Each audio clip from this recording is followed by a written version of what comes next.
bile duct injury. The most important post-cholecystectomy syndrome you should not forget is bile duct injury.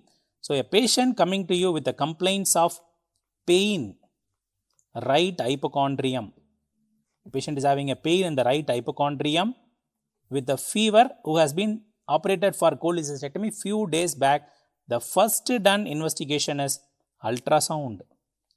If ultrasound shows a collection in the right hypochondrium, it is probably a bilioma. Immediately you should call the intervention radiologist to put a percutaneous drainage and drain the bile.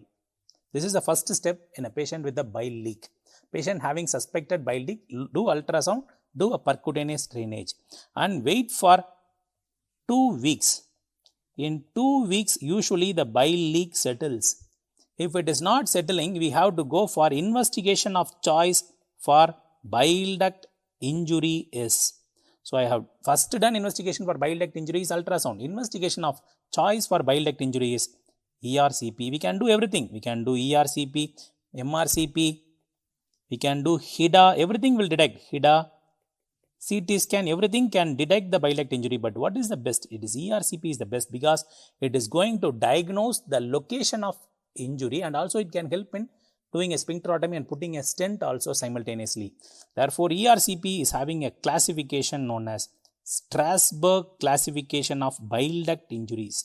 So, as per Strasberg, the type A injury is the most common type of injury in which there is a leak from the cystic duct clip.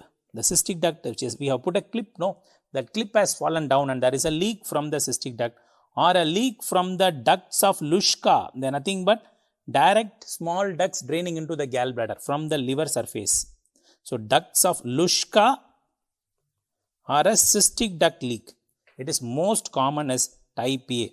Cystic duct leak or Luschka leak is most common and they usually settle self-subsiding. So, no need to do anything, we just put a PCD and come out, it will usually settle.